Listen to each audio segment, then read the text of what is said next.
So good evening everyone, and it's a great pleasure to be here, particularly for the BCS members. The recent election to council, I did put on my statement that I would get out to the regions because there's a shortage of council members that actually get out and see the rest of the membership that voted for them.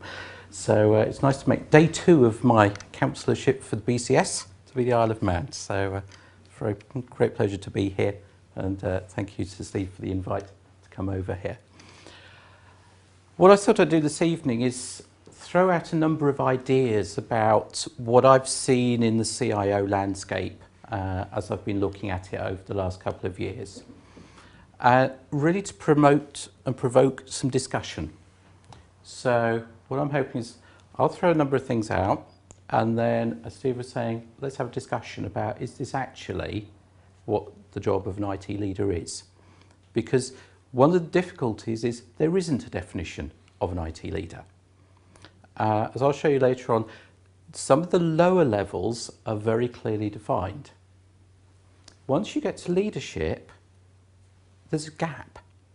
And actually, what should be in that gap? Because there's a number of definitions starting to be put together, but nobody really quite knows what it is. So I'm very keen to hear, sort of from the experiences around the room, of what is that gap? What does it look like? So I'm going to go through basically the role of a CIO. What does the CIO do? What's being said about CIOs? What do existing frameworks and ideas say about a CIO? And then how can we use that as a basis for recruiting future leaders in IT? How can we use it to make sure we're developing people in the right direction? One of the visions that David Clark, the Chief Executive of BCS, set out a number of years ago that I was very taken by was, could you take somebody who was a new programmer and develop them to become a leader of the IT business? Because right now there are almost no examples of that ever happening. There's one example that's often quoted, which is the current Chief Executive of Tesco. But that's about the only example that anyone can quote. So why is it? What point is this system breaking down? Because quite often other professions, the senior leadership do come all the way through the structure. Why doesn't it happen in IT? So, but I guess one of the things I want to start with is, well, if you just look at the media, a lot of things are said about CIO. I just picked 3 randomly. CIO.com saying, actually, is a CIO 5 years from now an entrepreneur, a futurist, a global talent scout, and a master of business metrics?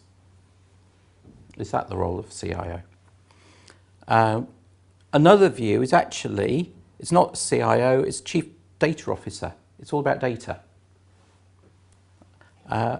And then recently I went to see Phil Pavitt, who's CIO for HM Revenue and Customs. Largest IT directorship role in the UK.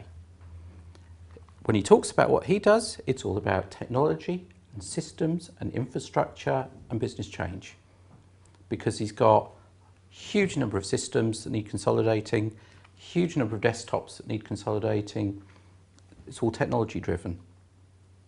So is that what CIO is about? So the media is making this a very complex issue because actually there is no description of what this leadership role is about. And yet, if I go back to eSkills, the Sector Skills Council for the UK, for the IT and telecoms industry, we know that IT is at the heart of economic development. If we look at all the industries, IT is in every one of them. We need to have a good idea what IT leadership is about. And any recovery will be driven by the IT function. They're the enablers. And there's some complex diagrams in here, but I'll pick out the key points. The IT professions in the centre here, these are the number of people in the IT profession working in different industries. And IT actually powers most industries. irrespective of how much they actually generate in terms of income for the economy. But the key sectors are things like financial services, manufacturing, a lot of IT professionals in public service. IT is in every sector. It is a key enabler for economic growth. So we need to take it seriously. But in looking at the issues in the IT industry, there are so many different issues to be addressed that you have to start grouping them into short, medium and long term. The things that are likely to happen in the immediate future are issues around things like security and data.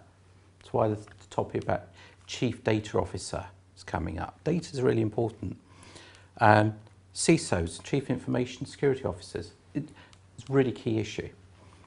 How do you incorporate cloud computing? So these are all the immediate issues. Slightly further out, you've then got consumerization of IT, bring your own device debate that's going on at the moment. Big transformation, green IT, people that have lived with IT, the digital natives, and how do you incorporate them in your business? So it's like within the university now, we're actually having to think about turning off all our PCs. It's actually got to the point where all our systems, all our learning infrastructure, everything works on mobile devices. Why do you actually need a PC on the desk anymore, when everything can be done with somebody's turning up with their own device? And then out in the distance, you've got the big horizon issues, industrialisation, gender balance in the industry. It's quite an interesting point made at BCS Council yesterday. So if you look around the BCS Council, the BCS trustees, there's only 3 women in IT leadership in BCS. There are some big issues still to address. But actually, a colleague of mine at the university and this year's chair of Elite, John Hall, took that information and said, well, actually, let's put it all on a landscape. And which are the things we need to really grapple with now, and which are the things that could actually wait and we could think about in the future? And the landscape sort of starts separating.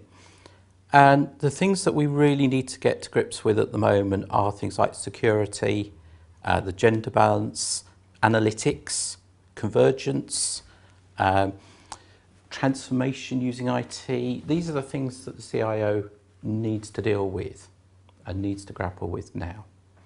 Some of the other things like green IT, it's important, but actually is that affecting today's business? Well, it's going to change business, but actually it's not something you have to address immediately. Security, you do. Security is something you've got to deal with now. So you've got to start separating out the issues. So is that the role of the CIO? Actually looking at the technology changes coming up and deciding which ones are important for the organisation that they're in. But you often get this conflict in the CIO. Are they primarily there to look after the process of the organisation, the systems of the organisation, or are they there for the business? And there's quite a conflict because, going back to my earlier examples, you talk to Phil Pavitt, he says he's there for the business, but everything he says is about systems and process. You talk to other people and they talk about systems, but actually they're talking about the business. Where's the heart of the CIO? And that's one of the dilemmas at the moment, is actually what's the core of IT leadership? Because it could be any of these. Another interesting thing that's come up recently is actually where does the CIO sit in relation to other people? I was at the BCS Health Informatics Conference last week, where virtually everybody was talking about Chief Clinical Information Officers. No, we've had Chief Security Officers, we've had Chief Clinical Information Officers, and the CCIOs were saying, well, actually their role is they are medical professionals. They have a medical role, they have their medical registration, they also are IT experts who happen to be medical professionals. And they saw their primary relationship with the CIO as being one of a service provider. The CIO provides a service to the clinicians. The clinicians are the people that actually put it into practice and use the technology. And one in particular was talking about an example where he's just had his annual review, and he has it with a clinical director who's making sure that he's doing the right job clinically, medical director, and with the CIO. And between them, they had to come up with a set of objectives about how he's going to perform his role. And he said it's probably one of the messiest performance reviews that he's ever been involved with, because you've got three competing agendas. And yet the CIO was a contributor to that. But actually, is the CIO's relationship actually an enabler for other functions? So are we going to see a chief legal information officer, chief financial information officer? This is where things are going at the moment, because actually nobody can quite capture what a CIO is. But what do I take from this? Well, I take the fact that a CIO needs to provide some leadership through the landscape of technological innovation and change. That's a common theme I can see through all of this, is they've got to provide some leadership through the technology. They don't have to be a technologist, they just have to provide the leadership through technology. They need to be an interface between the business and technology functions, and demonstrate how technology can drive the achievement of strategic goals of the business, and fundamentally be an enabler. So just from that broad horizon view, that's what I've been picking up. So to take it to sort of fitting it in with how do you develop these skills? As Steve mentioned, I sit on the Sophia Council. Now, Sophia is meant to represent the view of the IT profession as written by IT professionals. So it should be reflective of the role. And quite often when I talk about skills development, a lot of people in the industry go through three stages. They have technological skills, the core programmer skills, service management skills. They move through the specialist skills, and then ideally they'd like to get themselves up to a board level at some point. So in terms of specialist skills, what I look at is the chartered status in BCS, the CITP. Because the breadth of knowledge of CITP says that what's important for IT are things like strategy and architecture, business change, solutions, service management, management support, and I always had security. So does this represent the technical side of what the CIO should be aware of? It was quite interesting at the Health Informatics conference last week. The Chief Clinical Information Officer was asked a question about service management and how that related to his view of running a large service in a big hospital trust in London. Never come across service management. Had no idea about ITIL, didn't know about Prince, totally different world. He'd come from a medical background. So actually there was a huge piece of knowledge missing. So actually when he's having a discussion with the CIO, they're talking about the same things. When one's talking about boxes and PCs on clinical staff's desks, and the other one's talking about IT strategy, thinking about service management and change and deployment. So there is a core piece of knowledge that needs to underpin the role of a CIO.